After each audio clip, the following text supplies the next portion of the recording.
Good morning, guys. It is 53 degrees on this balmy December day. It's super crazy warm out. I'll take it though. I'm ready for the warmer weather. But we are on our way to the office for a little bit. We're gonna hit up the gym. And then I wanna go back to the garage and winterize the STI.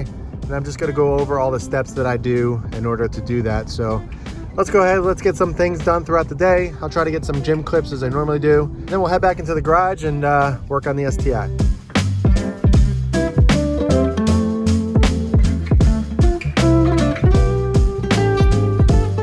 So since getting my truck, I obviously notice trucks more often on the road. It seems like that's the way anytime you get a new car, but I never realized how many trucks, and especially F-150s, are on the road. It's pretty wild.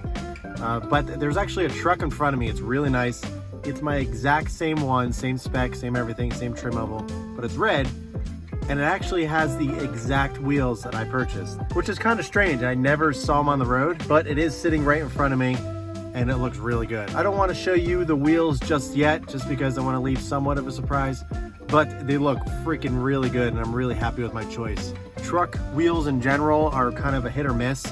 A lot of them are too flashy for me, a little too much, but the ones that I chose, I'm really, really happy with. And now that I saw them in person, they're even better than I thought. So, but I'm in the gym. Oh, another truck just pulled up next to me, a Tundra, a nice one. But all right, I'm about to head in the gym. I'm lifting arms today. Hopefully it's not too packed so I can get some clips in there for you guys. Let's go ahead and knock this workout out. And just for reference, there's a truck that I'm talking about. I'm gonna walk by it. I'm not gonna show you the wheels as I mentioned, but I wanted to at least show it.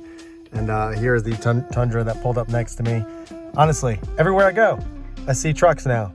I don't know what's going on with me. And I also want a GT350 now, so I'm not sure what this blue oval is doing to me, but something's happening here.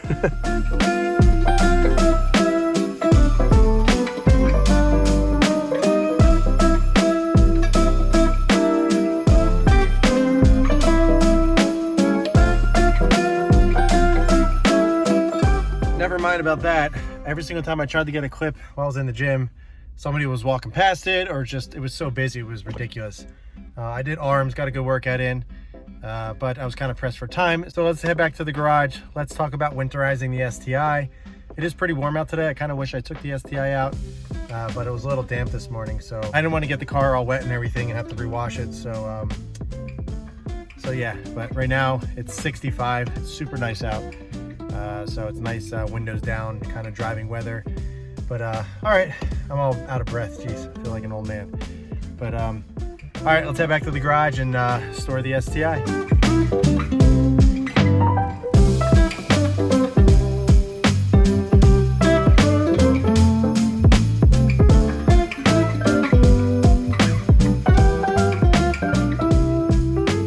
So we're back in the garage after our day today.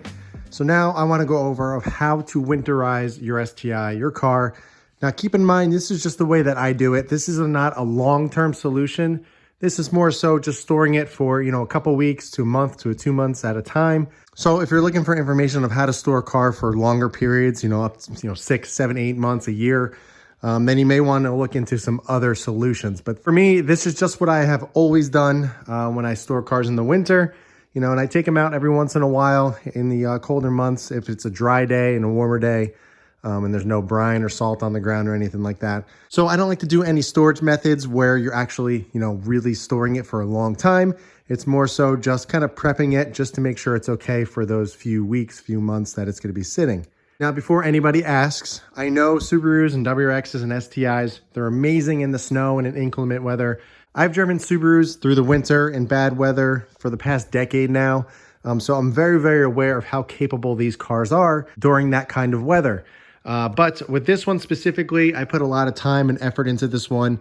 And I recently just picked up a truck. So I have the ability to store this car, and only take it out on the nicer, warmer days. Obviously, that is a privilege, and I feel extremely grateful that I'm in a position to be able to do that. So don't take it the wrong way. I love this car so much. I put a lot of time into it, as I mentioned. So I want to make sure I keep it looking this good at all times. Now, I'm personally not worried about how I drive in the inclement weather or bad weather. It's more so I'm worried about others. I'm more so worried about others ruining it for me. There's a lot of incompetent drivers on the road. It would destroy me if I was driving this in bad weather and someone accidentally, lost control and ended up doing something to the car whether it's just a small minor accident or something even worse. I'm just really not willing to take that risk with this thing, just because it means so much to me, and I really, really enjoy this car and kind of the status of where it is currently. So that is the reason as to why I'm storing my STI. So I'm gonna go over my 6 steps that I do to store my cars in the winter. First thing that I do before I bring the car in the garage for the winter is I go get a full tank of gas. And the reason why that is so important is you do not want to store a car with anything but a full tank of gas. And the main reason for that is because there's less room for condensation buildup. If you have, a half a tank or less, or even less than full, there's more room for condensation to develop. There's a bigger chance for rust to develop into your gas tank and your fuel lines. Plus, you don't want water mixing with your gas. It'll actually dilute it and, obviously turn it into bad gas. You want to go out, fill the tank with normal pump gas. If you guys are on E85 or flex fuel, I recommend actually completely emptying your tank of E85 or flex fuel, whatever you use, and filling up on pump fuel. We all know that E85 in general, the gas goes bad pretty quickly. So if it's sitting for an extended period of time, you're gonna get some bad stuff in the fuel lines. It's gonna take forever to start up. So I always recommend emptying your tank if you have E85 and fill it up on 91 or 93, whatever you're tuned for, and do that. So I'll show you a quick clip. I actually went out a couple weeks ago and filled this up because I haven't been driving it much. So my preferred gas station of choice is Shell V-Power 93. So I went out a couple weeks ago and filled the tank up. So I'll show you a clip of that here.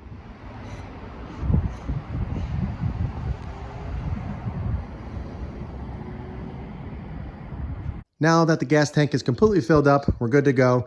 The next thing that I like to do is give it a really thorough car wash. You don't have to do a full detail, but do a little bit more than you normally do. Get in the wheel wells well, spray underneath the car as much as you can, clean up the engine bay, make sure there's nothing sitting on the paint, because if you store a car that is dirty and there's something on the paint or sitting somewhere, for an extended period of time, obviously damage can happen, depending on how long you store it for and where you store it. Depending what is left on the paint when you store it, if you don't wash it, whether it's just dirt or mud or, tree sap or something like that, it can damage the paint if it just sits there for an extended period of time. So I always recommend cleaning it up, making sure the car and the paint is contaminant free and it's ready to go. Actually, again, a couple weeks ago, I already washed it thoroughly.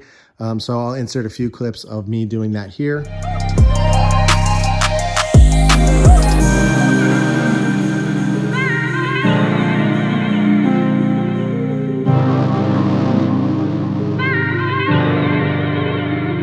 So now the gas tank is full, the car is perfectly washed and clean. We're going to get on to the steps of what I actually do to store the car. What we are going to do next is actually overinflate the tires. Now, I don't mean to overinflate them by filling them up a lot, just a couple PSI of what you normally keep it at.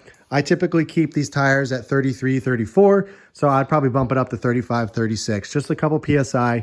And the reason for that is because the colder air, the colder weather, it actually allows the tires to contract, and they usually let out some air. So you don't want your car or your tires sitting on the ground with low PSI because they can develop flat spots. So by overinflating them a little bit more than what you normally keep it at, it gives a little bit of wiggle room for, some PSI to get lost, and it'll still be sitting at a proper PSI.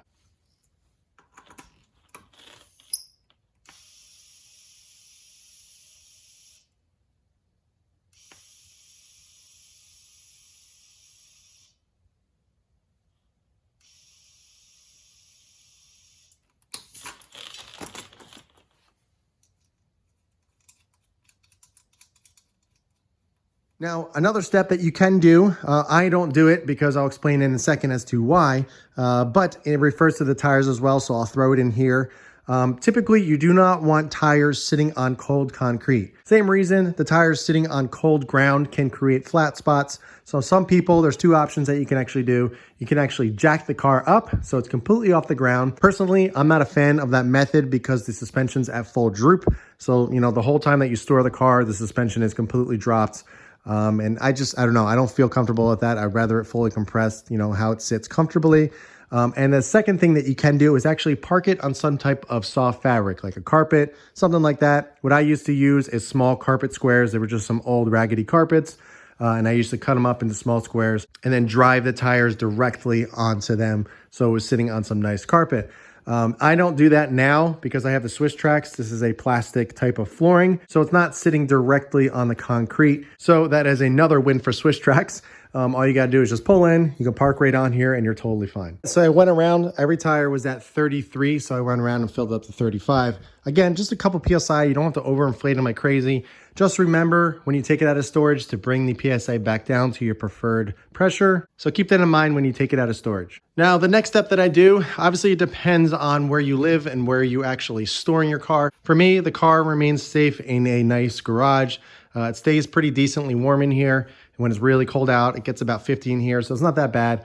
It's not fully insulated or heated or anything like that. Half of it is insulated, which will actually change in the near future. It's going to be fully insulated and everything, and going to get heat in here eventually. But what I like to do is actually crack the windows open just a little. And the main reason for that is because you want air circulating in the cabin. There has been so many times where I've seen friends store their cars, keep the windows shut, and they come back a few months later to check on the car, open up the doors, and they see mold all over the car. And the main reason for that is because there's no air circulating inside the cabin. It's completely sealed shut. So if there was any little bit of dampness or anything like that, say if you just clean the interior, you use some products or something, and it wasn't fully dry, that could happen. So what I like to do is just open up the windows just a crack. You don't have to do it, completely open, just a little bit. That's all you need just to get some air flowing inside the cabin.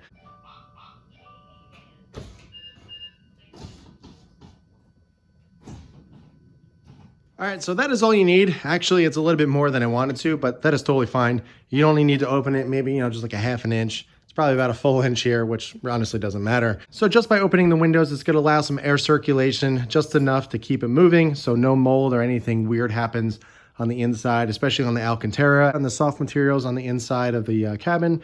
So we are good there. Now, the fifth step is actually put the battery on a battery tender. Now you can do this two ways. You can leave the battery in here and just hook it up, or you can take the battery out depending on how long you're going to store it for. For me, like I said, it's only going to be a couple weeks to a month at a time. So I'm just going to leave it in here, hook it up on a battery tender. I use a C-Tech battery tender. I love this thing. It is one of the better ones on the market. I highly suggest picking these up. This one's about $100. They have a few different models, but I will link this one below if you're interested. And one of the cool things about it is they actually give you a lead. So I actually already have it hooked up to the battery. I think I showed you guys this in a different video, but as you can see, I have a plug right here. All I gotta do is run the wire up through the bottom and then just plug it in. So I'm gonna go ahead and do that.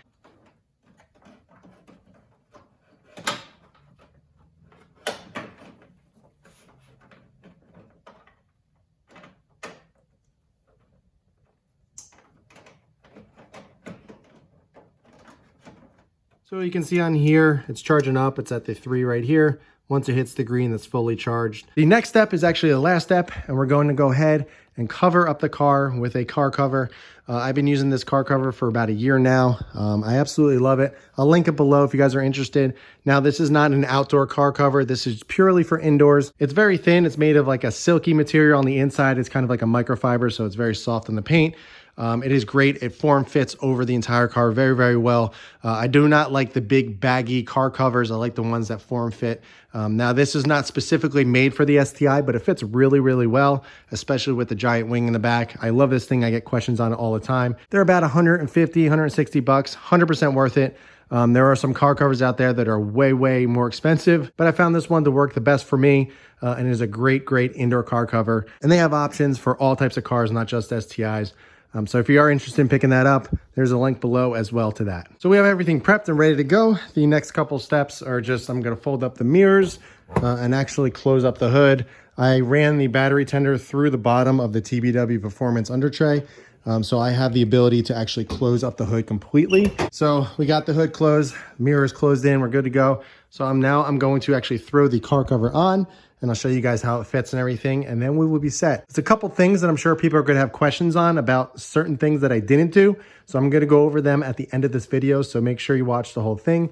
But let's go ahead, get the car cover on, get it protected, and then we can be done and have the STI stored for winter.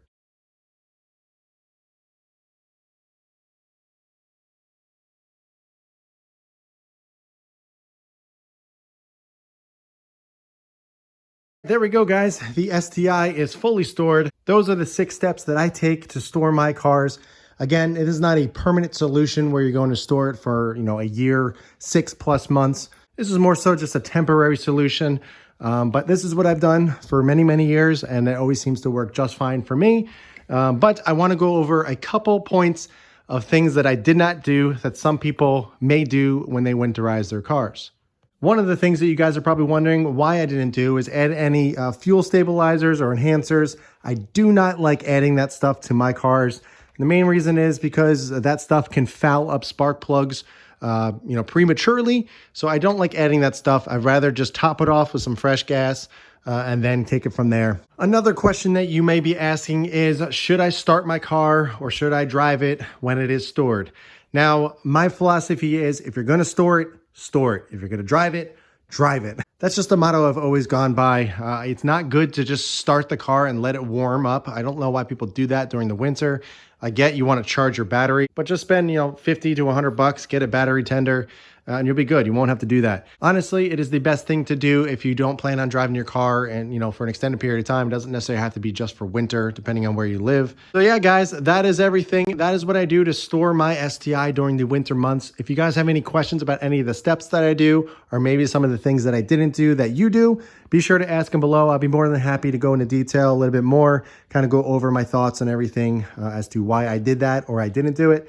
I'll be more than happy to answer. But that is it for this one, guys. I hope you enjoyed it. I'm still going to be modifying the STI through the winter months. So if you are curious if there's going to be any videos on the STI, there absolutely will. I have stuff coming in that I'm going to be working on through the winter months along with the truck. So it is going to be a busy winter for both the STI as well as the truck.